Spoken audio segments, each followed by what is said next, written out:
নমস্কার। জুলাই মাসে আমরা শ্রীকৃষ্ণের অন্তিম বাণী বা উদ্ধব গীতা, যেটি আমাদের সারদা সংঘ নিউ টাউন তারা প্রচার করছেন এবং প্রচারিত হচ্ছে সদানন্দ ইউটিউবের মাধ্যমে, সেইটি আজকে পাঠ করব জুলাই 2024-এর। তো আমরা যেমন করি, ভগবান শ্রীকৃষ্ণের প্রণাম মন্ত্রটা উচ্চারণ করে তারপরে পাঠটা করব। কৃষ্ণায় বাসুদেবায় হরয়ে পরমাত্মনে প্রণত ক্লেশনাশায় গোবিন্দায় নমো নমঃ। हे कृष्ण करुणा सिंधु दीनबंधु जगतपते गोपेश गोपिका कांत राधा कांत नमस्तुते। আমরা শ্রী ভগবান শ্রীকৃষ্ণ এবং তার প্রিয় বন্ধু শিষ্য উদ্ধবের কথাগুলি শুনছিলাম। তারা পরস্পরের মধ্যে কথা বলছেন। এই বছর 2024-এ মার্চ মাস থেকে আমরা পড়ছি।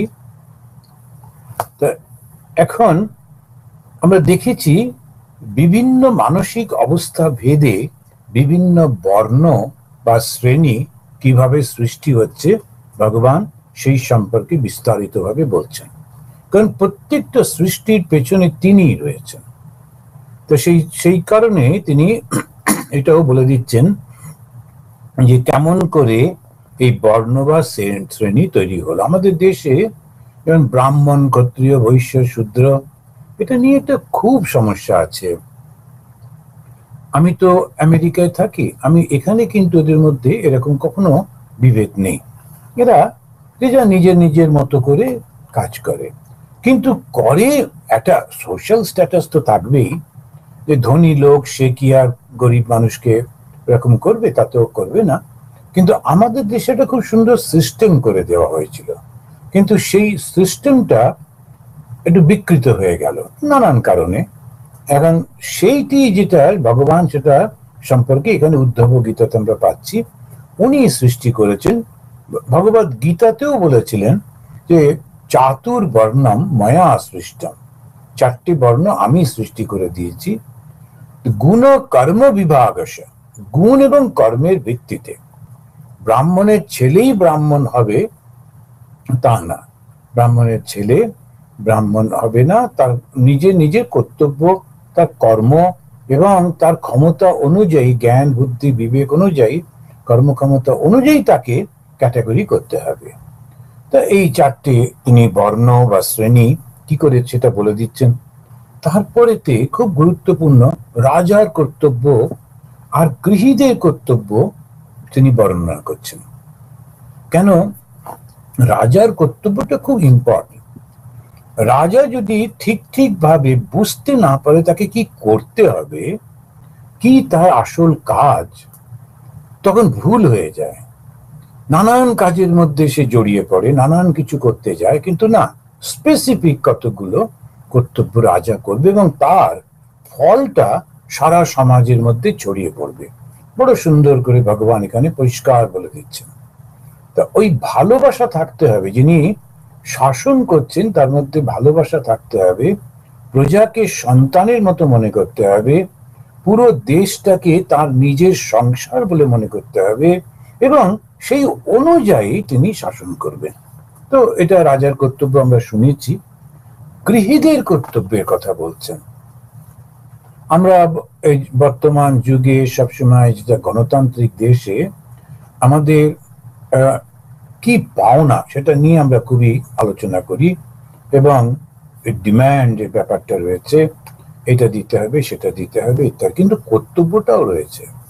তো কর্তব্যটা না করলে বাকিটা কি করে হবে? তো গৃহীর কর্তব্যটা কি? অনেক সময় বিয়েটা একটা মজা হয়ে গেল, তা তো নয়। বিয়ে করা মানে যখনই বিবাহ হচ্ছে তখন একটা সংসার সৃষ্টি হচ্ছে। আর এক একটা সংসার হচ্ছে পুরো যে মানব সমাজের একটা ইউনিট। এবারে একটা ইউনিট যদি নষ্ট হয়ে যায়, আস্তে আস্তে সমস্ত গুলো লুজ হয়ে যায়। এই যে সাইকেল চালাতাম আমরা ছোটবেলায়, সাইকেলের যে এখনো চালান, যে চেনটা রয়েছে, একটা যদি ওটা নষ্ট হয়ে গেল, তাহলে কিন্তু সাইকেলটা আর চলতে পারে না, কিরকম ওটা আটকে আটকে যায়। তো সেই জন্যে একটা পুরুষ এবং একটা নারী যখন বিবাহ করছেন, এটাকে অত্যন্ত পবিত্র কর্ম বলে ধরা হচ্ছে। কেন? কেননা তার থেকে মানুষ সৃষ্টি হচ্ছে, আর এই মানুষটা দিয়েই তো সমাজটা হবে। কারণ বাবা মার কি কর্তব্য, এবারে যখন গৃহী যখন কর্তব্য পালন করছে, তার কর্তব্যটা কি কি ভগবান শ্রী বলে দিয়েছেন। 4টে আশ্রমের কথাও তিনি বলেছেন। কি কি আশ্রম? না, প্রথমেই হচ্ছে ছাত্র জীবন, সুতরাং ব্রহ্মচর্য। এবারে যে শিক্ষাটা হলো, সেইটা সমাজের মধ্যে কেমন করে আমি দেব, দিয়ে আমি সমাজ থেকে কি পাবো, পরিষ্কার ভাবে সেইটি করে সেইভাবে জীবনযাপন করা। যখন কাজটা হয়ে গেল, তখন আমি সংসার থেকে, সমাজ থেকে আস্তে আস্তে নিজেকে একটু বিচ্ছিন্ন করে নিচ্ছি। কেন? না, আর একটা অন্য জায়গায় যেতে হবে, এবং সেই যাত্রাতে আমি একা যাব, কেউ তোমার সঙ্গে যাবে না। তখন কি, ওই যে ছোটবেলায় শিখেছিলাম ধর্ম, অর্থ কাম, ওটা হয়ে গেল। তারপরে তো এই মোক্ষের জন্য এই পরের দুটো আশ্রম, বানপ্রস্থ আর সন্ন্যাস। তা বানপ্রস্থ হচ্ছে সন্ন্যাসের প্রস্তুতি। রিটায়ারমেন্টের পরে এই প্রস্তুতিটা শুরু করতে হয়। এমনি থাকবে ছেলে মেয়ে, তারা সব বড় হয়ে গেছে, তাদেরও বিয়ে সংসার হয়ে গেছে, নাতি টাতি হয়েছে, কিন্তু আমরা বড্ড জড়িয়ে যাই। এবার যারা জড়িয়ে যান, তারা ওই আবার সংসারের কষ্টের মধ্যে চলতে হয়। একেবারে নিষ্ঠুর, কারোর সঙ্গে কোনো সম্পর্ক তাই বলা হচ্ছে না, কিন্তু এইটা বোঝা পরিষ্কার করে যে আমি তো আর থাকবো না, সুতরাং এত মায়া বাড়িয়ে প্রয়োজন নেই। সবার সঙ্গে যেমন ভালোবাসা, এদের সঙ্গেও তাই। এরকম যদি না কি পারা যায়, নাতি পারতে হবে না, তখন এই ধর্মজীবনের সঙ্গে আর সম্পর্ক নেই। আবার কষ্ট পাচ্ছি, জানেন, এত কষ্ট করে নাতিটাকে মানুষ করলাম, তারাই ঘর থেকে বার করে দিল, সে তো স্বাভাবিক। এখন এইরকম ভাবে কষ্ট আমি নিজে সৃষ্টি করছি। ওইটা মনে রাখতে হবে যে না, আমার এই বয়সে, এই অবস্থায় এই কর্তব্য, আশ্রমের যে কর্তব্য, সেটা না পালন করলে পরে দুঃখ হতে হবে, তো দুঃখ পেতে হবে। তো এই জিনিসটা যদি মাথায় থাকে, ভগবান কেন বলছেন উদ্যমের মাধ্যমে, সে একেবারে জীবনের শেষ প্রান্তে এসে তার অন্তিম বাণীতে তিনি আমাদেরকে এগুলো পরিষ্কার করে বলে দিচ্ছেন। 4টি আশ্রমের বর্ণনা দিয়ে তারপরে জীবনের শেষে যে সন্ন্যাস, সেটি অত্যন্ত গুরুত্বের সঙ্গে বলছেন। প্রত্যেককে সন্ন্যাসী হতেই হবে। সন্ন্যাস মানে কি? এটা জ্ঞান। এই জ্ঞানটা কি করে আসে? জ্ঞানটা কিসের জ্ঞান? না, আমি এই জগতের নই। আমি যদিও এই শরীরটা, আমার এই মনটা জগতের, কিন্তু আত্মা হিসেবে আমি এই জগতের নই। আমি পরমাত্মারই অংশ, এবং পরমাত্মার সঙ্গেই মিলিয়ে যাব। আমি এক এবং অখণ্ডের মধ্যে ছিলাম, আছি এবং থাকব। এই যে অবস্থা, তা সেই জ্ঞানটাকে যখন লাভ করে, তখন সে কি করে? সব ত্যাগ করে দেয়। কি ত্যাগ করে? প্রথমে অহংকারটা ত্যাগ করতে হয়। যেই অহংকারটা ত্যাগ করা হলো, তখন তো সবই ত্যাগ হয়ে গেল। আমার বোধটা থেকেই তো সমস্যা, সবাইকেই ভালোবাসবো। তো সন্ন্যাসীরা ওই কারণেই কোনো সামাজিক কর্মের মধ্যে থাকেন না, থাকা উচিত না। কেন?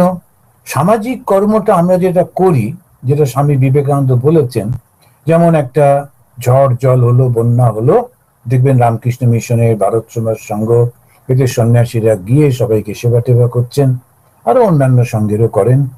তো এরা সব গিয়ে সেবা করছেন, তাহলে তো সামাজিক কর্ম না।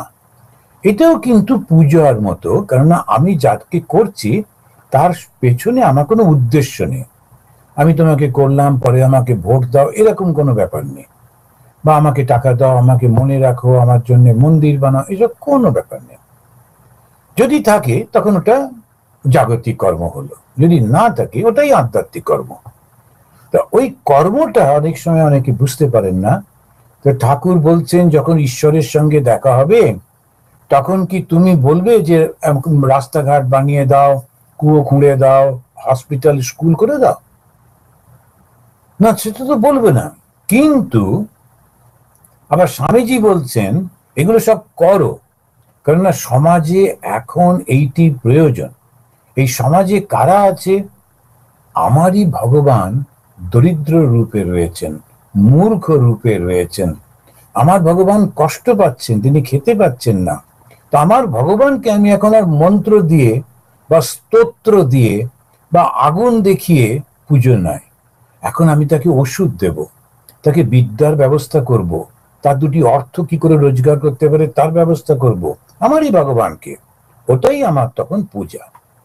তা কর্মযোগ একটা অসাধারণ কথা, ভগবান শ্রীকৃষ্ণ বারবার ওর উপরে জোর দিয়েছেন, এবং সেইটি পরবর্তীকালে আধুনিক যুগে শ্রীরামকৃষ্ণ, বিবেকানন্দ, মা শারদা এবং এই রামকৃষ্ণ মিশনের মধ্যে দিয়ে, এটাই আসল ভাবধারা। তা এইটি তিনি আমাদের বললেন। সন্ন্যাসটা কাকে বলে? সন্ন্যাস সম্পর্কে সচেতন করে দিচ্ছেন। দুম করে দোকানে গেলাম, একটু গেরুয়া কাপড় কিনলাম, একটা টক করে পরে নিলাম, আর ব্যাস সন্ন্যাসী হয়ে গেলাম। এই একটা কি ফ্যাশন হয়েছে আজকাল। এটা একটা মানে কথা নেই বার্তা নেই, হাত কাটা একটা জামা পরে গেরুয়া, ব্যাস চললো হাতাটা। এই আবার কি? সন্ন্যাস মানে হচ্ছে কেউ কেউ তিনি আমি প্রফেসরই ছাড়বো না, আমি ডাক্তারিও ছাড়বো না, আমি গানও ছাড়বো না, আমি কোনো কিছুই ছাড়বো না, অথচ সন্ন্যাসী হবো, এরকম তো হবে না। তো সন্ন্যাস মানেই তো ত্যাগ। কার জন্যে? ভগবানের জন্যে। তখন আমার ব্যাপারটাই থাকছে না, আমি গান জানি, শুধু ভগবানের জন্য গান করব, এবং সেইটি আমি ভগবানকে উদ্দেশ্য করে দেব। মীরাবাই শুধু গান করে পেলেন, কমলাকান্ত তিনি গানের মাধ্যমেই পেলেন, রামপ্রসাদ গানের মাধ্যমে, কেন পাওয়া যাবে না? সেবার মাধ্যমে পাওয়া যাবে, পাওয়া তো যাবে। কিন্তু এই কিছু কিছু তারা ওই আমি এই জ্ঞানটা আমার আছে বলে একটা অ্যাডভার্টাইজমেন্ট করা বন্ধুদের দিয়ে, তারপরে আবার সন্ন্যাসী হিসেবেও সেই রেসপেক্টটা নেওয়া, এরকম কেন? যেই তুমি এটা করতে যাচ্ছ তখন তুমি সন্ন্যাসীর থেকে সরে যাচ্ছ একেবারে। কোনো ইনস্টিটিউশনের সঙ্গে দরকার নেই, আমি আমার জ্ঞানটা সমাজের মধ্যে দিতেই পারি। আমি না থাকলে সমাজে কে পড়াবে, এরকম একটা ভাব যদি থাকে তাহলে তো সন্ন্যাসীর বেসিকটাই হলো না। আমি যখন ছিলাম না এই সমাজটা চলতো, আমি যখন থাকবে না এই সমাজটা চলবে। মাঝখানে আমি যতটুকু আমার জ্ঞান গম্যে আছে সেইটি আমি ভগবানের সেবায় দেব। এই ভগবানটা কে? ওই জীবন্ত দেবতাদের। তার জন্য আমাকে মাইনে নিতে হবে কেন? কেন চাকরির মতো করতে হবে? কোনো কিছু তো প্রয়োজন নেই। আমার যদি জ্ঞানটা যদি কাজে লাগান, ঠাকুর লাগাবেন, যদি না লাগান না লাগাবেন। তিনি আমাকে জন্ম দিয়েছেন, তিনি আমাকে জ্ঞান দিয়েছেন। এই যে ভাবটা হচ্ছে সন্ন্যাসের ভাব, একদম সম্পূর্ণভাবে ঈশ্বর নির্ভর করে থাকা। এটা যতক্ষণ না হচ্ছে ততক্ষণ এই সন্ন্যাসী হবার জন্য চেষ্টা চরিত্র করছেন, নানান কনফিউশন। আর সমাজের লোকেরা ওইসব তো বোঝে না। ও ইনি এত বড় লোকের ছেলে, উনি সন্ন্যাসী হয়েছেন, উনি এত বিদ্বান, উনি সন্ন্যাসী হয়েছেন, এইরকম করছে। ওটার সঙ্গে কোনো সম্পর্ক নেই সন্ন্যাসীর। ওই জন্য সন্ন্যাসীরা পূর্বাশ্রমের নাম টাম গুলো বলতেই চায় না। কোথায় পড়েছে, কি করেছে না করেছে, এগুলো যদি বলা হয় তখন তার ওই পূর্বাশ্রমের সঙ্গে আগের সম্পর্কের সঙ্গে এত যুক্ত হয়ে রয়েছে, সে তো ত্যাগই কিছু করলো না, তাহলে সন্ন্যাস তো হয়ই।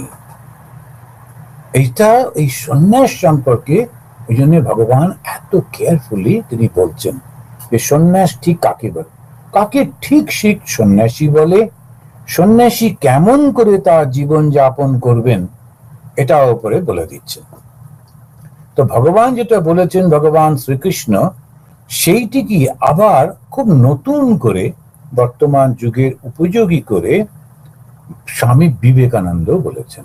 কারণ এক একটা যুগের পাল্টে পাল্টে যায়। তো তো সেই কারণে সেই যুগে ভারতবর্ষে সমাজ সেবার কোনো প্রয়োজন ছিল না।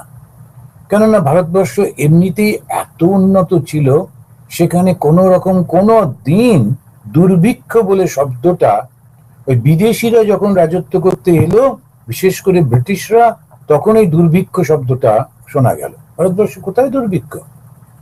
এখন লোকে যদি কোনো কারুর বাড়িতে গিয়ে হাত জোড় করে দাঁড়ায় এবং বলে ভগবতী ভিক্ষাম দেহি, কিংবা আমি অতিথি তোমার ঘরে এসেছি, খুব আনন্দ করে সবাই পাড়াশুদ্ধ লোক ছুটে আসে কি করে অতিথিকে খাওয়াবো।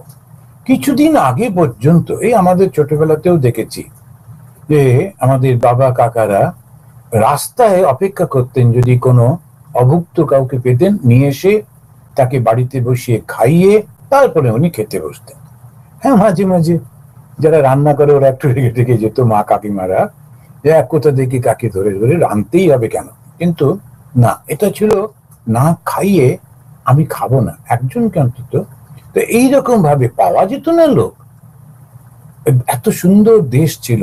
তো ওই সমস্ত এখন এইটা আস্তে আস্তে করে চেঞ্জ হয়ে যাচ্ছে, পাল্টে যাচ্ছে। তো ভগবান শিখিয়ে দিচ্ছেন, তারপরেই বলছেন স্বধর্ম পালন করতে হবে। ওটা খুব বড় কথা।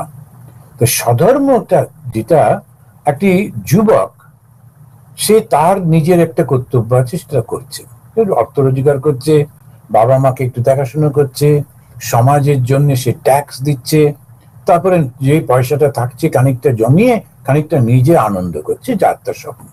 এবারে যেই তার বিয়ে হলো, অমনি তার স্বধর্মটা পাল্টে যাচ্ছে। তখন কিন্তু সে আর একজন যাকে সে জীবন সঙ্গিনী করেছে, বা জীবন যে মহিলার মেয়েটি জীবন সঙ্গী করেছে, এইবারে তাদের নিজেদের বোঝাপড়া, এইবারে তাদের আরো নতুন করে সমস্ত কিছু ভাবনা চিন্তা করে সেটা করা। তা এইটা যে স্বধর্ম, সেইটা পালন করতে হবে। যিনি রাজনীতির মাধ্যমে গিয়ে, এখন তো সমস্তই প্রত্যেকটা দেশেই, প্রায় বেশিরভাগ দেশেতেই গণতন্ত্র, তো ভোটের মাধ্যমে তিনি যেই একটা জায়গায় শাসক হলেন, কিন্তু শাসক না, তিনি তো সেবক হলেন। তো তাকে মনে করতে হবে আমি কোন কাজটা করব, কি কি আমার কর্তব্য, এগুলো আমাকে করতে হবে। এবং তার জন্য যেখানে যেমন করে প্রয়োজন, কোনো জায়গায় রিপোর্ট করা, কোনো জায়গাতে বলা, কোনো জায়গাতে এইটা করা, সে লোকের দৃষ্টি আকর্ষণ করে টাকা পয়সা জোগাড় করে, কিন্তু এইটা আমার কর্তব্য, এটা আমি করব। এবং শুধু আমার জন্য, আমার যাকে যাকে ভালো লাগে তাকে করবো, এরকম না। তো সেই জন্য স্বধর্ম মানে আমি এখানকার দেখাশোনার ভারটা আমি নিজে কাঁধে নিয়েছি, কেন করব না? যদি না করি তাহলে যে পাপটা হবে সেটা পরবর্তীকালে ভয়ঙ্কর কষ্ট হবে। এখন বোঝা যাচ্ছে না, কিন্তু পরবর্তীকালে ভয়ঙ্কর কষ্ট হবে। তো এইরকম ভাবে উনি বলছেন স্বধর্মটা ঠিক ঠিক করে পালন করতে হবে। তো ওই ভগবত গীতাতে অত্যন্ত জোরের সঙ্গে বলছেন স্বধর্মে নিধনম শ্রেয় পরধর্ম ভয়াবহ। আমি রাজনীতি করি, আমি একটা মন্ত্রী, আমি ধর্মের মধ্যে আমার নিজের ধর্মটা আমি করব, বাড়িতে পুজো করি কি যাই করি, যে ধর্মের মধ্যে আছি সেটি আমি করব। কিন্তু আমি রাজা, আমার কর্তব্য হচ্ছে প্রজাদেরকে, যারা থেকে দেখছি তারা আমার সন্তান তুল্য। কোন সন্তান বাবাকেও তো নিন্দা বন্ধ করে, তা বলে কি বাবা তাকে দূর করে দেবেন? না, তাকেও কি করে ভালো করা যায়, ঠিক ঠিক বুদ্ধি দেওয়া যায়, বাবার দৃষ্টিতে, পিতার দৃষ্টিতে সমস্ত কিছু করতে হবে, যাতে শত্রুরা দেশের মধ্যে না আসে দেখতে হবে, অর্থনীতি সমস্ত ঠিক থাকে, পড়াশোনা, স্বাস্থ্য এবং কাজকর্ম যাতে অর্থ রোজগার করতে পারে, সবাই যাতে আনন্দে থাকে। তার জন্য আমাকে অন্য আর কিচ্ছু করতে হবে না। রামায়ণে আমরা দেখি এই কর্তব্য, রাজার কর্তব্য খুব খুব ইম্পর্টেন্ট কর্তব্য, তাকে অন্য কিচ্ছু করতে হবে না। কিন্তু সাধুর মতো তাকে যদি মনে হয় আমি গিয়ে বনে বাজারে ধ্যান করব, একা একা থাকবো, কারোর সঙ্গে কথা বলবো না, তখন ধর্মটা চেঞ্জ হয়ে যাচ্ছে। তখন হয় সাধু হতে হবে, কোনো অসুবিধা। আবার সাধু হয়ে সর্বত্র আমি গিয়ে সবার জন্য হইচই করে বেড়াবো, কেন না, ওটা আবার ভুল হয়ে যাচ্ছে, ওটা সাধুর কর্তব্য না। তো আমরা অনেক সময় বঙ্কিমচন্দ্রের যে সেই সন্ন্যাসী যারা রয়েছে ওদের সঙ্গে গুলিয়ে ফেলি, ওটা হবে না। তো সেই সন্ন্যাসী কিন্তু হলে হবে না।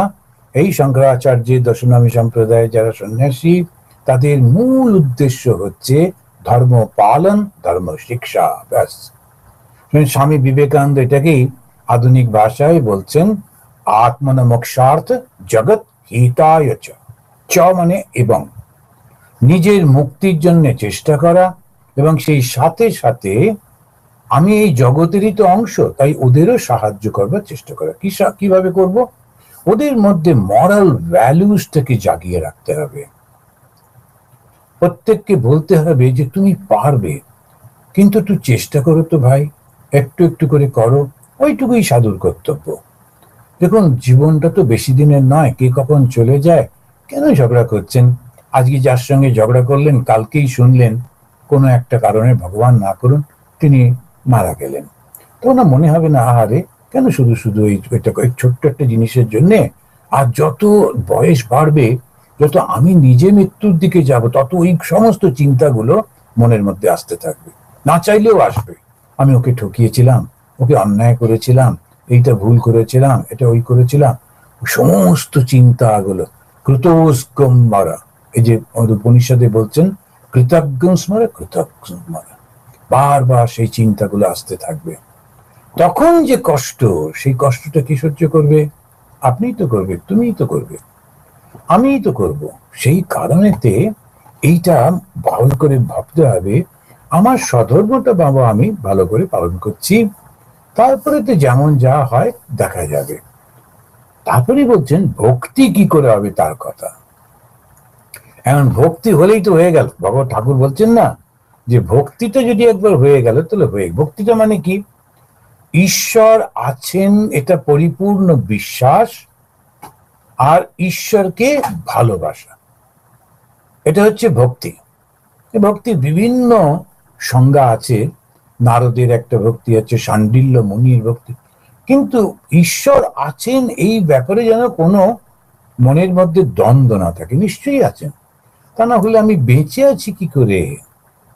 কত জায়গায় কত লোক সব মারা যাচ্ছে, আমার সঙ্গে জন্মেছিল যারা তারা চলে গেল, আমার সঙ্গে বড় হয়েছে তারাও চলে যাচ্ছে, তবু ভগবান আমাকে বাঁচিয়ে রেখেছেন। কঠিন কঠিন সময়ের মধ্যে কিভাবে যেন আমি বেঁচে রয়েছি। তাহলে কেউ তো আমাকে রক্ষা করছে, তিনি আমার পিতা, তিনি আমার মা, আমি তাকে ভগবান বলি। শ্রীরামকৃষ্ণ বলতেন মা, যীশু খ্রিস্ট বলতেন ফাদার, কেউ তাকে ভগবান বলে বা এরকম রিলেশনের মধ্যে রাখা। এক দুই, তো উনি কিন্তু আবার সবাইকে করেছেন। সুতরাং আমি কাউকে যেন আমার কথার মাধ্যমে কষ্টটা না দিই, কাজের মাধ্যমে কষ্ট না দিই, চিন্তার মাধ্যমে কষ্ট না দিই, তাহলেই তো হলো। তো এই স্বধর্ম পালন করতে হবে আর ভক্তি লাভ করতে হবে। ঈশ্বর আছেন, সর্বভূতে আছেন, সবার মধ্যে রয়েছেন, সুতরাং আমি এইভাবেই করব। আত্মজ্ঞান লাভ করতে কি কি সাধনের প্রয়োজন সেটাও বলছেন। জ্ঞান ও বিজ্ঞানের সংজ্ঞা দিচ্ছেন, কাকে জ্ঞান বলে, কাকে বিজ্ঞান বলে। আবার গঙ্গাপুত্র ভীষ্মের মাধ্যমে ভক্তি যোগে সাধন কেমন করে করতে হবে সেই শিক্ষাটাও দিচ্ছেন। তো গঙ্গাপুত্র ভীষ্ম কেন বলতে করলেন? কারণ এটাও ভগবানের একটা অদ্ভুত কৃপা। ওই যে ভীষ্ম, তিনি যুদ্ধ টুদ্ধ করেছেন, ভীষ্ম ভগবানই বলছেন অর্জুনকে ওইকে মারো, কেননা ও অন্যায়ের পক্ষে রয়েছে। প্রতিজ্ঞা করেছে বটে আমি এই পরিবারটাকে রক্ষা করব, কিন্তু পরিবারটা তো বদমাইশি করছে।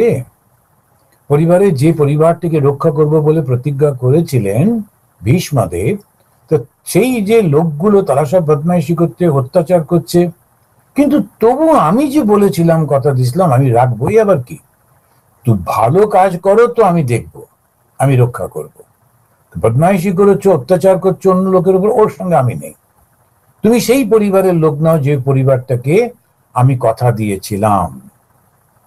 ভুল হয়ে গেল, ভীষ্মদেবেরও ভুল হয়ে গেল। এই নাটক তো, সেই জন্য ভগবান নিজেই রচনা করেছেন এই নাটক। তাই তখন অর্জুন বলছেন আমি কি করে ভীষ্মকে মারবো? উনি বলছেন যে যেহেতু ও অন্যায়ের পক্ষে রয়েছে, গঙ্গাপুত্র ভীষ্ম এখন তোমার বাণের শিকার হবেন। ভগবান তো জানেন, তো তাই বলে দিচ্ছেন। কিন্তু যখন তিনি পড়ে গেছেন, মারা যাবেন, এইবারে সেই যে ভীষ্ম, তিনি যে কত মহান জ্ঞানী ভক্ত, সেইটা আবার জগতের কাছে প্রমাণ করবার জন্যে তিনি ওই যুধিষ্ঠিরের মনের মধ্যে একটা প্রশ্ন জাগিয়ে দিলেন। যুধিষ্ঠিরের মনে হলো, আমি কাকে জিজ্ঞেস করব? পাশেই কৃষ্ণ ভগবান স্বয়ং দাঁড়িয়ে আছেন। কিন্তু যুধিষ্ঠিরের তখনও বিশ্বাস হচ্ছে না, এবং তার মনে হচ্ছে যে আমি কাকে জিজ্ঞেস করবো? এই এত লোককে মেরে রাজা হয়ে আমার কি অন্যায় হয়নি? আমার কি প্রায়শ্চিত্ত করা উচিত না? আমি কেন রাজত্ব করতে যাবো? এইসব নানান কথা। এখন কে উত্তর দেবে? তখন কৃষ্ণই বলছেন, আচ্ছা এই তো তোমার যে ভীষ্মদেব তো রয়েছেন এখনো, এখনো তো তিনি প্রাণ ত্যাগ করেননি, চলো না ওর কাছে চলো, তুমি তো ওকে খুব মানো। তখন উনি বলেন, বেশ তো, তাহলে সেই হবে, আমি ভীষ্ম যা বলবেন, কেননা আমার তাকে আমি সব থেকে বেশি ভক্তি করি, ভালোবাসি। দেখুন, ভগবান নিজেকে ছোট করে দিচ্ছেন, অহংকার নেই তো, সেই জন্যই তো তিনি ভগবান। সেই জন্য কৃষ্ণ বলতে পারতেন, কি আমি রয়েছি, আমাকে জিজ্ঞেস না করে ভীষ্মের কাছে যাচ্ছ? তা কিন্তু বলছেন না। তাহলে ধার্মিক কাকে বলবো? যার মধ্যে অহংকার নেই। ভগবান কৃষ্ণের মধ্যে অহংকার নেই, ভীষণ বুদ্ধি, ভীষণ আত্মবিশ্বাস, সেইটি আমাদের শেখাচ্ছেন। আত্মবিশ্বাসী হতে হবে, যেমন স্বামীজি বলছেন, কিন্তু অহংকারী না। কিভাবে প্রমাণ? দেখুন, যুধিষ্ঠির তার যখন জিজ্ঞাসা করতে, পাশে কৃষ্ণ আছে, এত সাহায্য করেছে, ওর শক্তিতে সব হয়েছে, তবু বলছে না আমি কাকে জিজ্ঞেস করবো, আমার মন ভীষণ চঞ্চল। আচ্ছা চলো, ভীষ্মদেবের কাছে যাচ্ছেন। আর যেই কৃষ্ণ, যুধিষ্ঠির এবং সবাই যাচ্ছে, যেখানে যে ছিল ঋষিরা, তারা ছুটে ছুটে আসছেন ভীষ্মদেব কি বলেন শোনার জন্য। একটা ভীষ্ম শুয়ে আছেন একটা সরসজ্জার উপরে, এবং সেইখানে বিরাট একটা ধর্মসভা হচ্ছে। ওই অবস্থায় যুধিষ্ঠির প্রশ্ন করছেন, আর ভীষ্ম তখন উত্তর দিচ্ছেন। এটাও ভাগবতের খুব সুন্দর, আমরা যারা ভাগবত পড়ি ওরা আমরা দেখেছি কিভাবে উত্তর দিচ্ছেন। তবে একটা সময় এসে ভীষ্ম বললেন, না যথেষ্ট হয়ে গেছে, আর না, এখন উত্তরায়ণে সূর্য চলে এসছে, আমার যিনি প্রাণের দেবতা শ্রীকৃষ্ণ রূপে আমার সামনে দাঁড়িয়ে আছেন, তার মুখেতে আলো পড়েছে সূর্যের, শেষ সূর্যের আলো, সেইটি দর্শন করতে করতে, ধ্যান করতে করতে আমি দেহত্যাগ করবো। অসাধারণ মানুষ তো। এখন এই যে আমরা যখন ওইটা দেখছি, তখন আমরা কি দেখলাম? ভগবান ভক্তকে বড় করবার জন্যে এইরকম সমস্ত করলেন, ওর মুখ দিয়ে বলাচ্ছেন, আমরা সেটাও শুনেছি। এবারে 19 অধ্যায় 24 নম্বর শ্লোকেতে তিনি বলছেন, এমং ধর্মই মনুষ্যানাম উদ্ধব আত্মনিবেদিতাম ময়ি সমজায়তে ভক্তি ক অন্য অর্থ অবশিষ্যতে। আমি আরেকবার বলি, এবং ধর্মই, এই যে কর্তব্যগুলো, ধর্ম মানে কর্তব্যগুলো, মনুষ্যানাম মানুষদের, এই যে মানুষদের এই কর্তব্যগুলোর কথা বললাম, যেমন যে যেমন ইত্যাদি ইত্যাদি সমস্ত এই যে বললাম, এটা বলে তিনি বলছেন, উদ্ধব, হে উদ্ধব, এই যে মানুষের এই কর্তব্যগুলো বললাম, আত্মনিবেদিনাম, যারা নিজেকে সরিয়ে রেখে অহংকারহীন হয়ে, অহংকারটাই তো আসল। ঠাকুর শ্রীরামকৃষ্ণদেব ঠিক ঠিক বলে দিলেন, আমি মোলে ঘুচিবে জঞ্জাল। তো আমিটাই হচ্ছে জঞ্জাল, আমিটাই হচ্ছে সমস্ত ট্র্যাশের কারণ, যত বলবান। এই আমিটাকে সরিয়ে দিতে পারলেই মই সমজায়তে ভক্তি, যেই তুমি এই কাজগুলো যেগুলো আমি আগে বলেছি, আমরা একটু অল্প অল্প করে ছুঁয়ে গেছি, সেইটি যদি তুমি অহংকারহীন হয়ে করো, তাহলে আমাতে ভক্তি আসবে। ভক্তি কি করে আসবে? বাস পরিষ্কার পরিষ্কার নিজের কর্তব্যটা সচেতন ভাবে সুন্দরভাবে করা, এবং সেইটি আমাকে অর্পণ করে দেওয়া। ডাক্তার হোক, উকিল হোক, ইঞ্জিনিয়ার হোক, অ্যাকাউন্টেন্ট হোক, রাজনীতির লোক হোক, শিক্ষক হোক, যে যার কর্তব্য করছে এবং খুব সফল হচ্ছে নিজের নিজের জায়গায়, কিন্তু ভেতরে ভেতরে বলছেন ভগবান তোমার জন্যই কিন্তু হচ্ছে, তুমি না থাকলে কি আমার এই বুদ্ধি আসতো? কখন হঠাৎ করে মাথায় বুদ্ধিটা আসে না। আমি কালকে দেখছিলাম একটি ছেলেকে, কি কষ্ট লাগছিল, এই 15-16 বছরের ছেলে, সুন্দর চেহারা, ফর্সা রং, দেখতেও ভালো, কিন্তু বুদ্ধিটা পরিপক্ক নয়। ওই 16 বছর বয়স বটে, ব্যবহার হচ্ছে 3-4 বছরের মতো। তো খুবই কষ্ট লাগছিল। ওই বুদ্ধিটা দিলেন না ভগবান। সব আছে, বুদ্ধিটা নেই। কখন কি হয়ে যায় কোনো কিছু করা যায় না। কিসের অহংকার? সেই কারণেতে উনি বলছেন আত্মনিবেদিনাম, যারা আত্মটাকে নিবেদন করে দিয়েছেন। আত্মনিবেদন কার কাছে? ভগবানের কাছে। না হম তুহু তুহু, আমারে করো তোমার বিনা, তুমি বাজাবে আমি বাজবো।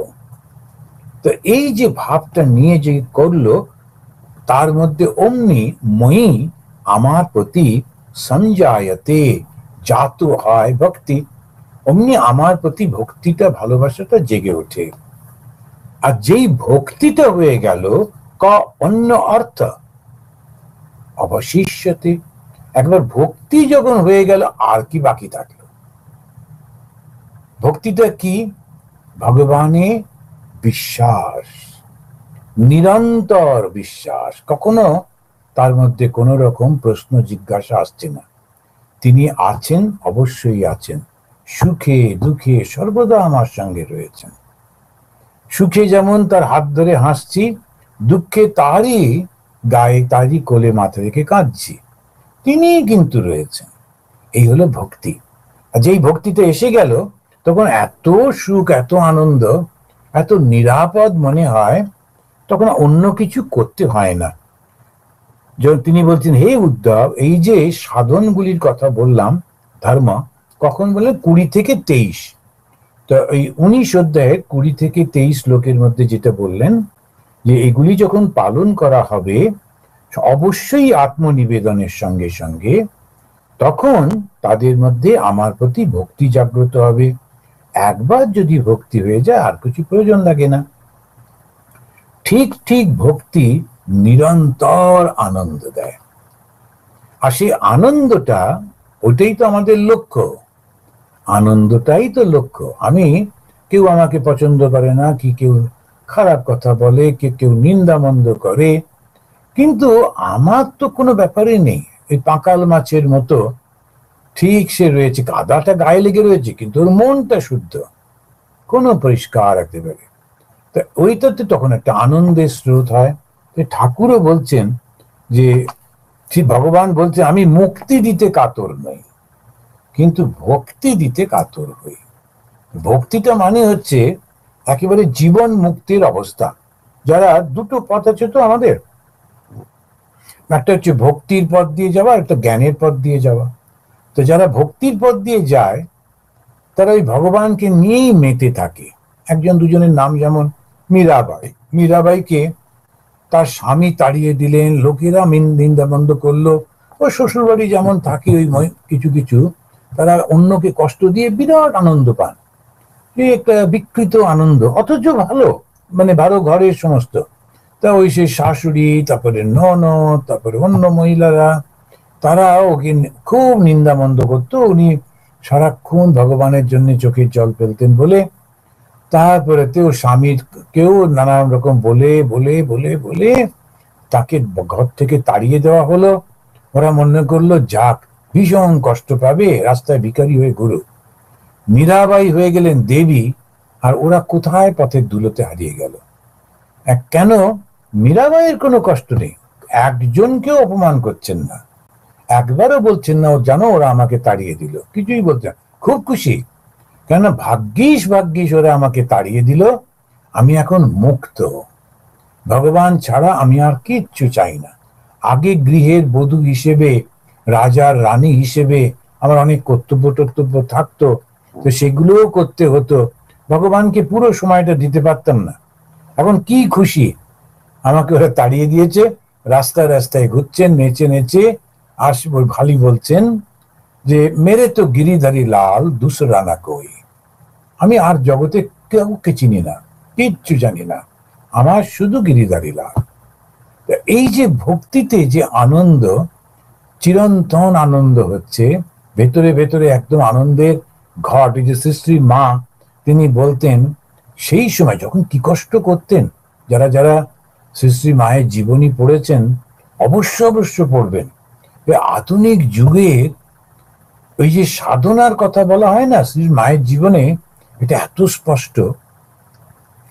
মাকে অল্প বয়সী মেয়ে, 18 বছরের মেয়ে, একটা মাঠ পেরোতে হবে, সেখানে ডাকাতের ভয় রয়েছে, আর মাঠটা হচ্ছে চাষ করা মাঠ, রাস্তা নয়। যারা যারা জানেন গ্রামের দিকে, শহরের লোকেরা বুঝতে পারবে না, ওই গ্রামেতে হাঁটাটা মাঠের উপর দিয়ে কি কঠিন। তারপর হয়তো বা খালি পা, কোথায় তখনকার দিনে কে চটি পরতো, জুতো পরতো। তিনি আসছেন, পায়ের তলা এরকম ভাবে ব্যথা হচ্ছে, জোরে জোরে হাঁটতে পারছেন না। অন্যরা তখন, ওরা আত্মীয়রাই তাকে বললেন, শোন তুই আস্তে আস্তে আয়, আমরা ওই অমুক জায়গায় গিয়ে তোর জন্য অপেক্ষা করছি। এত বড় প্রান্তরে, চতুর্দিকে শূন্য, কেউ কোথাও নেই, আবার ডাকাতের হামলাও হয়। ওই জায়গায় ওই মেয়েটিকে ছেড়ে দিয়ে কোন মুখে চলে গেল। কিন্তু ওরা গিয়ে ওখানে, একদম মা যখন যাচ্ছেন তখন সত্যি সত্যি ডাকাত এলো, এবং ডাকাত মাকে দেখে ওর পায়ে পড়লো, মায়ের সন্তান হয়ে গেল। ওই সেই এসে তাকে সারা রাত্রি ধরে যত্ন করে খাইয়ে দাইয়ে আবার সকালবেলায় ওদের কাছে পৌঁছে দিয়ে গেল, ইত্যাদি ইত্যাদি। যে সবাই ভক্তরা তাকে ডাকাত বাবা বলতো, আর কেউ কেউ মজা করে বলতো, তুমি কিরম ডাকাত? একটা লুট করতে বেরিয়ে শ্রী মাকে দেখে তুমি একেবারে পায়ে পড়লে? তখন ডাকাত বলছে, ওরে, যাকে পুজো করে ডাকাতি করতে বেরোলাম দেখি সেই সামনে দাঁড়িয়ে আছে মা কালীর মূর্তিতে। মা কালীকে পুজো করে ওরা বেরিয়েছিল। তো এখন এই যে মাকে যখন লোকেরা জিজ্ঞেস করতো, আচ্ছা মা ওই গল্পটা বলো, তোমাকে যখন ছেড়ে দেওয়া হলো, মা খুব লজ্জা পেতেন, বলতে চাইতেন না। কেন? ওই যে আত্মীয়দের অপমান হবে, ওরা ওকে কোন মুখে ছেড়ে দিয়ে চলে এলো, লোকেরা বলবে ছি ছি এরকম করলো তোমার। আর যদি মরতে হয় একসঙ্গে মরবো, আর যদি যেতে হয় একসঙ্গে যাব, তা নয়। এই স্বার্থপরতা, সেটাতে মা কিন্তু বলতে চাইতেন না।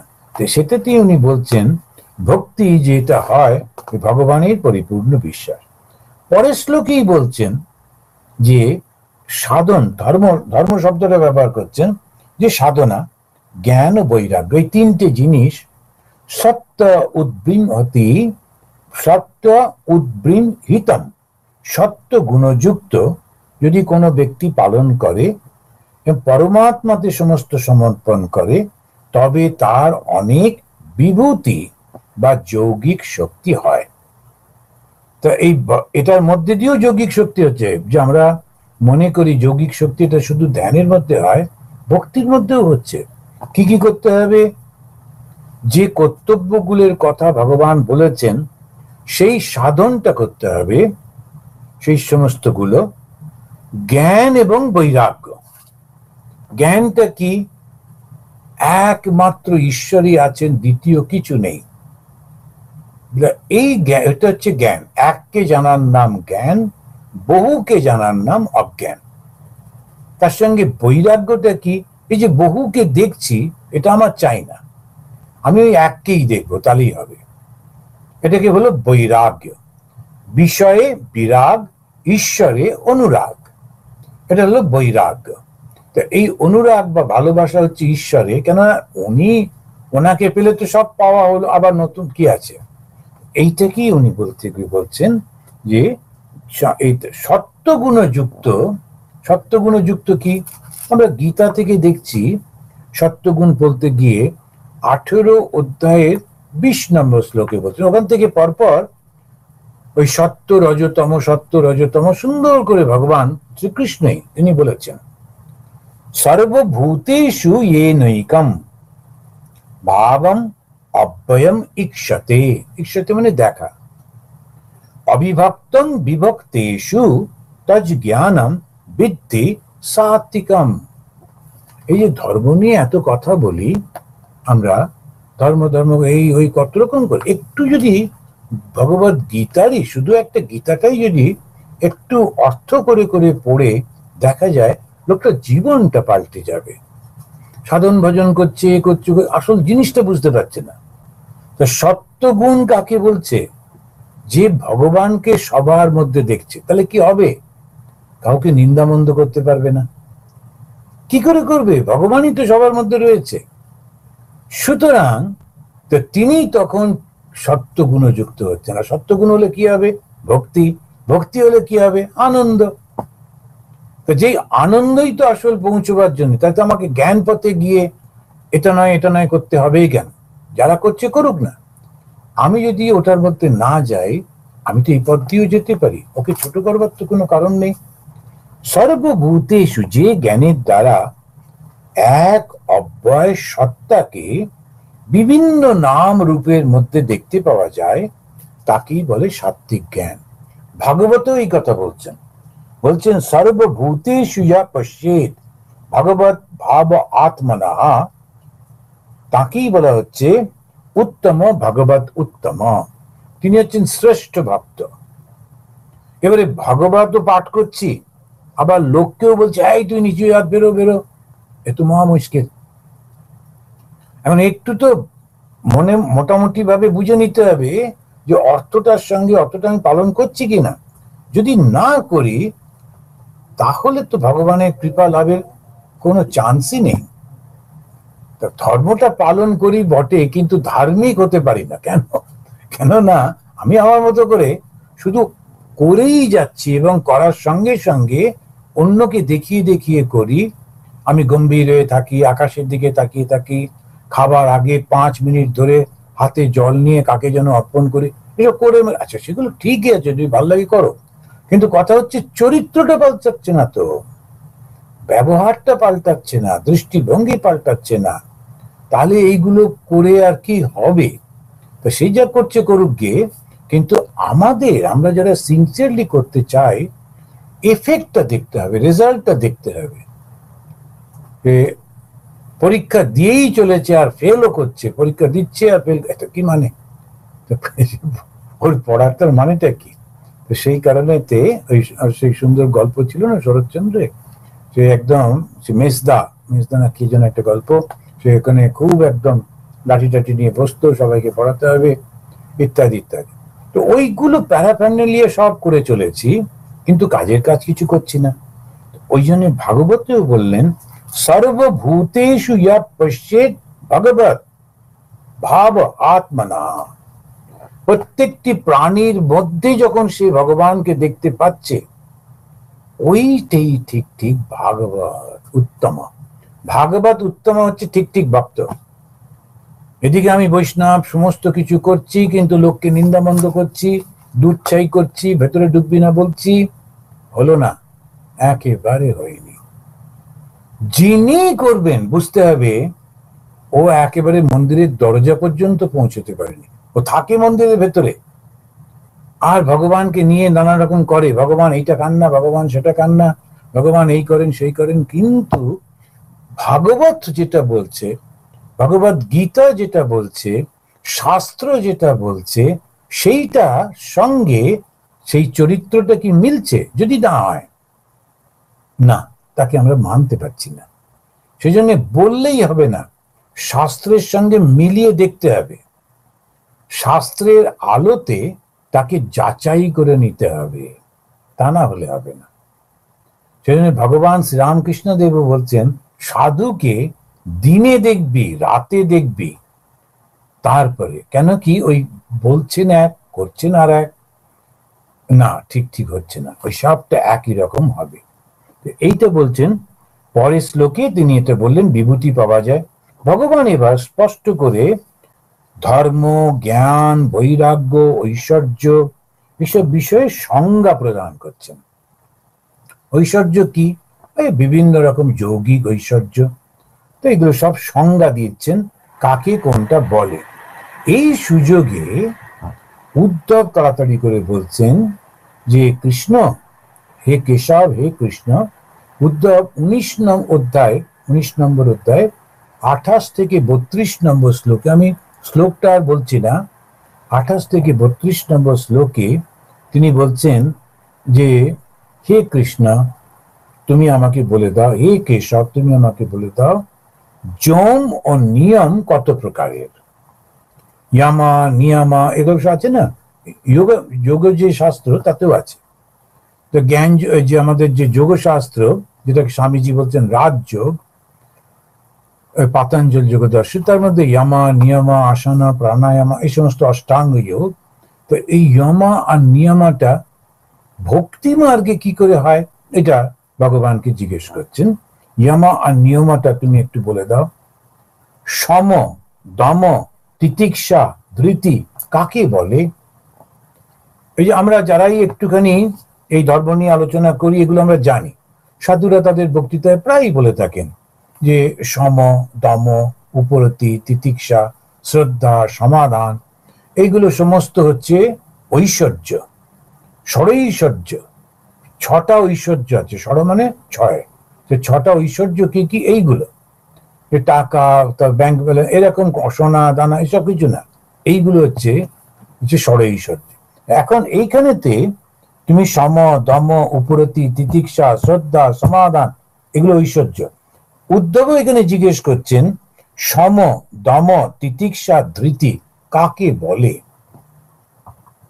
এখন ধর্ম পালন করতে গেলে এটা তো একটা শিক্ষা, তো শিক্ষার কতগুলো তো সমস্ত কারিকুলাম থাকে, তো সেইগুলোর মধ্যে দিয়ে দিয়ে দিয়ে দিয়ে না গেলে তো জ্ঞানটা কি করে হবে?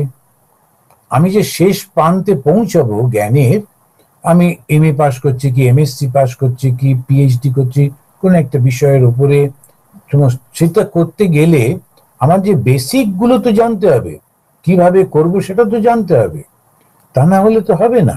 সেই জন্য আমরা যারা ধর্ম করি না জেনে করি, ব্যাস গিয়ে একটা টাক করে দূরে ছুঁড়ে দিয়ে দিলাম একটা পয়সা ভগবানকে, বা ধরে একটুখানি প্রণাম টনাম করলাম, ব্যাস হয়ে গেল, তারপরে যা খুশি করছি, না তা হবে না। তারপরে বললাম এই তো এতদিন ধরেই তো ওখানে পয়সা দিয়েই যাচ্ছি, কিছুই তো হয় না।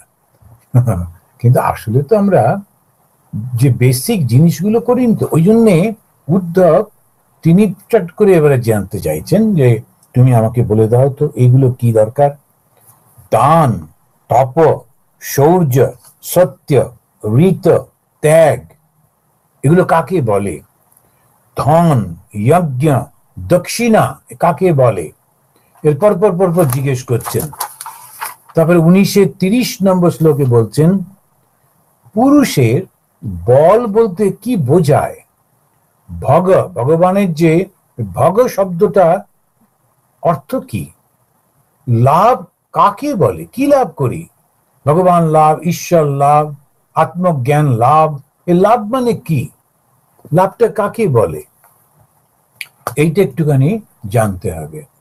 তখন এইরকম যদি না হয় তাহলে কখনো করতে পারা যাবে না। একজন ভদ্রলোক, তো ওই বাঙালিদের ব্যানার্জি, চ্যাটার্জি সব থাকে, তো তখন বলছেন যে স্যার আপনি আমাদের কথা দিছিলেন এটা করবেন, তো কবে করবেন? ও হচ্ছে, করছি, করবো করবো করে করে। লোকটা মজার লোক। তারপরে ওকে যখন বলেছে আপনি করছেন না কেন, বলছে শুনুন বাঙালিদের মধ্যে ব্যানার্জি আছে, চ্যাটার্জি আছে, কিন্তু এনার্জি আছে, এরকম শুনেছেন? তুমি এনার্জিটা পাই তবে তো করবো। তখন ওই মিলিয়ে মিলিয়ে ওরকম বলে যাচ্ছে ব্যানার্জি, চ্যাটার্জি, এনার্জি।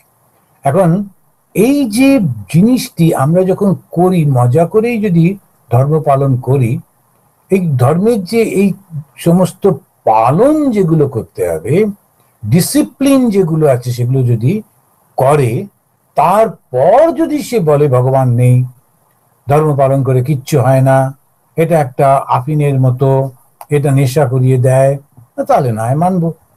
কিন্তু কিচ্ছু না করে বাপু বললে তো হবে না। তো এই কারিকুলাম যেটা আছে ধর্মের, যে সেগুলো সব ঠিক করে জেনে জেনে এগোতে হবে। তারপরে বলছেন লাভ কাকে বলে? পরাবিদ্যা কাকে বলে? পরাঘ্রী কাকে বলে? পরাশ্রী কাকে বলে? সুখ কি, দুঃখ কি, এই সমস্ত ডেফিনেশন গুলো জানতে চাইছেন। তারপরে উনি বলছেন আর একটা 31 ভার্সে, কা পণ্ডিতঃ কশ্চ মূর্খঃ क पंथा उत्पथश्च कः, कः स्वर्गो नरकः कस्यिद्, को बंधु उत किम गृहम। কাকে পণ্ডিত বলে? এখন পণ্ডিত এবং মূর্খ এই তো দুটো শব্দ। পণ্ডিত কাকে বলে? এই পণ্ডিতটা কি? কশ্চ মূর্খ, মূর্খই বা কাকে বলছে? চ চ মানে এবং, ক চ মূর্খ, কাকে মূর্খ বলে? ক পন্থা, এটা একটা খুব সুন্দর একটা বইও আছে, ক পন্থা। পথটা কি? উত্তর ভারতের দিকে সাধুরা যখন ভিক্ষে করতে যান, তখন ওই কারুর বাড়িতে দাঁড়ালে ওরা ওই বাড়ির বউটা বা এইসব মহিলারা ভিক্ষে দিতে আসে, তখন বলে স্বামীজি মার্গ বাতাইয়ে, পথ বলে দিন।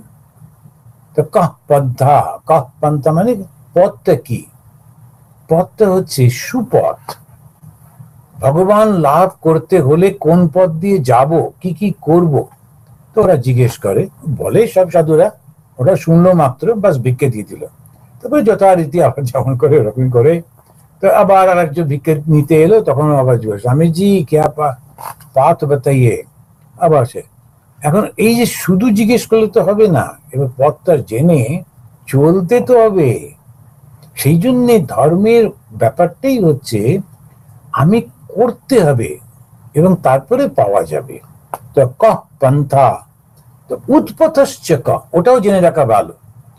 ধর্মের একটা হচ্ছে সুপথ আর একটা কুপথ। এই কুপথটা কাকে বলে? কেন ধর্ম পালন করতে গিয়ে তারপরে কুপথে পতিত হলাম। আমি একটা বিশেষ জায়গায় গেছিলাম, বাংলারই, জায়গাটার নাম করছি না। তো ওখানে গিয়ে দেখলাম একটা খুব সুন্দর দেখতে ভদ্রলোক বসে আছেন, এবং তাকে আমার ভালো লাগলো দেখে, এবং গুনগুন করে গান করছেন, মা কালীর গান। আমি বললাম, বা আপনার গলাটা খুব সুন্দর, খুব সুন্দর গান করছেন। তখন উনি বলছেন, ও হ্যাঁ, আসুন আসুন, বসুন, এটা বড় জায়গা, অনেকে রয়েছেন এখানে সেখানে সাধুরা বা পাশে। তা আমি দাঁড়িয়েই থাকলাম, ওর সামনে একটু উঁচু জায়গায় বসেছিল।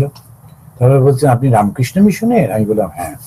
বললেন, খুব ভালো করেছেন, বুঝলেন, আমি না ওই ধর্মটাকে এই করতে হবে, তাড়াতাড়ি করে ফেলতে হবে, ধর্মের ভগবানের লাভ করতে গিয়ে যে শক্তি টক্তি পাওয়া যায় সেরকম কিছু লাভ করতে হবে, এসব করতে গিয়ে সেই যে বাড়ি ছেড়ে এসে একটা কুসঙ্গী কুপথের মধ্যে পড়ে গেছি, আর আর উপায় নেই, বয়স হয়ে গিয়েছে, আর এইসব করতে করতে একটা কু অভ্যাস হয়ে গিয়েছে, এখন আর ফিরতে পারবো না।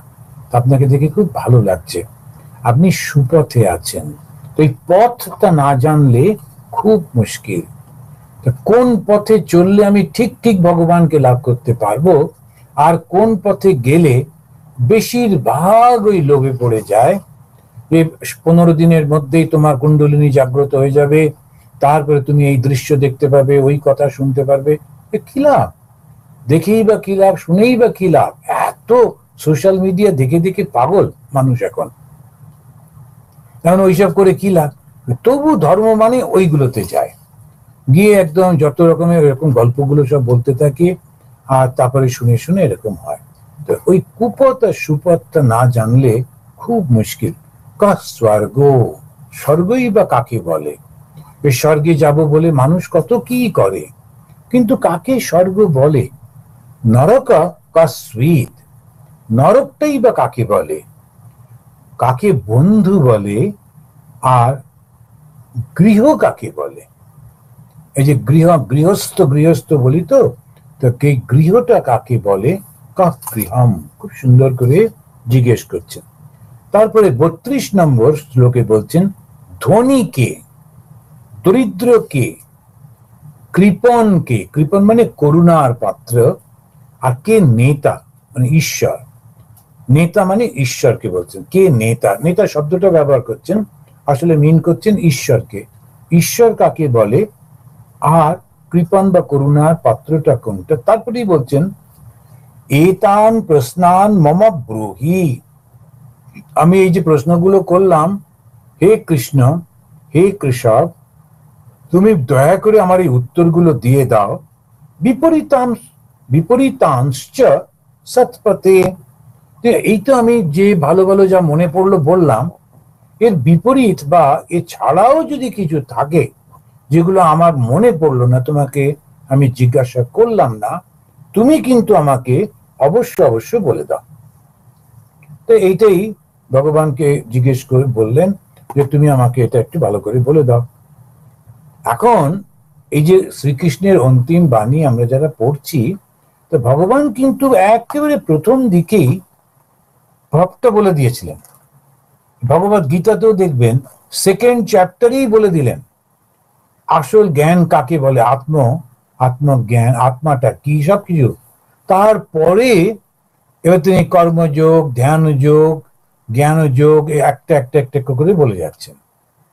এই উদ্ধব তো দেখলাম শ্রীকৃষ্ণের স্টাইলটাই হচ্ছে ভগবান শ্রীকৃষ্ণের, প্রথমেই তিনি সত্যটাকে বলে দেন, তারপরে ধীরে ধীরে ধীরে ধীরে কেমন করে করতে পারবে। এখন যেগুলো বলা হচ্ছে একেবারে যারা ধর্মপথ শুরু করবে তাদের জন্য বলছেন। তা আমরা তো এতদিন ধরে এগুলো সব পড়ে এসেছিলাম, জেনে এসেছিলাম। এখন উদ্ধব জানতে চাইছেন কেন? আমাদের জন্য, যারা একদম শুরু করতে চাইছে। তা না হলে ধর্মপথে দেখবেন কত লোক ধর্ম করে না, এরকম লোক খুব কঠিন। রাস্তায় রাস্তায়, আমাদের দেশে যেমন খুব মন্দির আছে, অন্যান্য দেশে মসজিদ আছে, অন্যান্য দেশে গির্জা আছে, কোন কোন দেশে সিনাগগ, যারা জুইশ তারা সিনাগগ আছে, কোন কোন জায়গাতে একদমই বুদ্ধ ধর্মের যে সমস্ত সেগুলো রয়েছে। এই সমস্ত জায়গায় এত কিছু রয়েছে, মঠ মন্দির, ধার্মিক লোক কেন নেই? কেন এরকম লোকে মিথ্যে বলে? কেন এরকম সমস্ত হয়? আমাদের দেশের নেতাদের মধ্যে বা যারা সমাজ পরিচালনা করবেন তাদের মধ্যে ওই সাত্ত্বিক গুণগুলো কেন পাওয়া যায় না? কেননা যে সমাজ থেকে, যে পরিবার থেকে এলো, যে সমাজ থেকে এলো, যে পরিবেশ হলো, তাদের মধ্যে ওই শিক্ষাটা হচ্ছে না। তাহলে এত মঠ মন্দির গির্জা এটা নিয়ে আমরা কি করলাম? ধর্মের আসল জায়গাটাতে আমরা পৌঁছতে পারলাম না। যখনই আমরা বলি ধর্ম শিক্ষা, লোকেরা খুব ভয় পেয়ে যায়। পাওয়ারই কথা, তার কারণ কোনো একটা বিশেষ ধর্মকে, বিশেষ দেবতাকে আমরা দিই। কিন্তু যদি এই যে কথাগুলো বলা হচ্ছে এটাই যদি বেসিক আমরা শুনি, জানি, তাহলে দেখা যাবে ধর্ম সম্পর্কে আমাদের ধারণাটা পরিষ্কার। এরপরে যদি মনে হয় যে না ঠিক আছে আমি ধর্ম পালন করব, তখন আমার ভুল হবে না। কার কাছে যাব, কিভাবে শিক্ষাটা আমাকে ভালো দেবে, এগুলো একদম ভুল হবে না। নইলে বেশিরভাগ সময় লোকেরা ওই ভুলটা করে বসে, ভুল লোকের কাছে চলে যায়, তখন ভুল শিক্ষা পায়, আর বেরোতে পারে না এইরকম। সেই জন্য উনি বলে দিচ্ছেন, জানতে চাইছেন আমাদের জন্য। এই সংজ্ঞাগুলি না জানা থাকলে ধর্ম জীবনে চলার পথে ভুল হয়ে যায়। কৃষ্ণ ভগবান ওই যেই ও প্রশ্ন করলো তখন খুব আনন্দের সঙ্গে তিনি এর উত্তরগুলো সব দিচ্ছেন। এই উত্তরগুলো আমরা পাবো, পরপর পরপর দিয়ে যাবেন। 19 অধ্যায়ের 33 নম্বর শ্লোক থেকে ভগবান বলে যাচ্ছেন। এখন গীতাতে যে স্টাইলটা আছে সেইটাই ভাগবতেও, বিশেষ করে উদ্ধব গীতা, ওটাতে হচ্ছে শুধু গীতা যেটা অর্জুনের সঙ্গে, আর এটাতে হচ্ছে উদ্ধব গীতা, ওই আলাদা করবার জন্যই বিশেষ করে এখানে উদ্ধবকে যেটা উনি বলছেন সেগুলি। তা আমরা এই পরের মাসে ওইটা আলোচনা করব, ভগবান কিভাবে উত্তরগুলো দিচ্ছেন। আমরা যারা একটু সিনসিয়ারলি, সত্যি সত্যি ধার্মিক হবার চেষ্টা করছি, ধর্মপথে চলবার চেষ্টা করছি, আমাদের কিন্তু এটা মনে রাখতে হবে, এই গুণগুলো যদি আমরা না পারি নিজের মধ্যে, তাহলে ভালো হবে না। কেননা মানুষের জীবন আবার ভবিষ্যতে পাবো কি পাবো না তাই বা কি জানে। সুতরাং আমরা যে একদম নিশ্চিত যে পরে মানুষের জীবন পাবো, আবার একদম ভালো গুরুর কাছে যেতে পারবো, আবার ঠিক মন্ত্র দীক্ষা নিয়ে এগোতে পারবো, তার কোনো ঠিক আছে? সেই জন্যে একটু যারা চেষ্টা করছেন একটু লেগে পড়ে করতে হবে। এই সংজ্ঞাগুলো ভালো করে বুঝে নিয়ে নিজের দিকে তাকিয়ে দেখতে হবে, আমি কি ঠিক ঠিক সঠিক পথে চলেছি, তাহলেই দেখবেন আর কোনো চিন্তা থাকবে না। আর যে মুহূর্তে ধর্মের পথে এগোবো, দুটো জিনিস হবে, একটা ভয় থাকবে না, একটা ভয়হীন হয়ে যাবে। কেন? ঠাকুর রয়েছেন তো, আবার কিসের ভয়? আর দুই হচ্ছে, খুব আনন্দ হবে। ভগবানের পথে চললে নিরানন্দ হওয়ার কথা নয়। চতুর্দিকে এমনি দুঃখ টুক্ষ গুলো হতে পারে, কিন্তু ভেতরের মধ্যে আনন্দটা থাকবেই থাকবে, থাকাই উচিত, থাকুক, এই প্রার্থনা করি সবার ঠাকুরের কাছে, ভগবানের কাছে, শ্রীকৃষ্ণের কাছে, যে ভগবান কৃষ্ণ তুমি আমাদের মধ্যে সেই শক্তিটা দাও যাতে আমাদের অন্তরের মধ্যে আনন্দটা আসে, আর এই মানুষের জীবন যেন ধন্য হয়। ওম শান্তি শান্তি শান্তি। হরি ওম। स्थापकाय च धर्मस्य सर्वधर्मस्वरूपिणे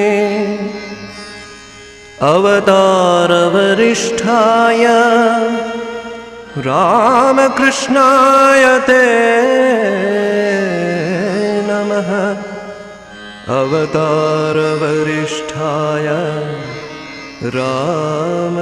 रामकृष्णाय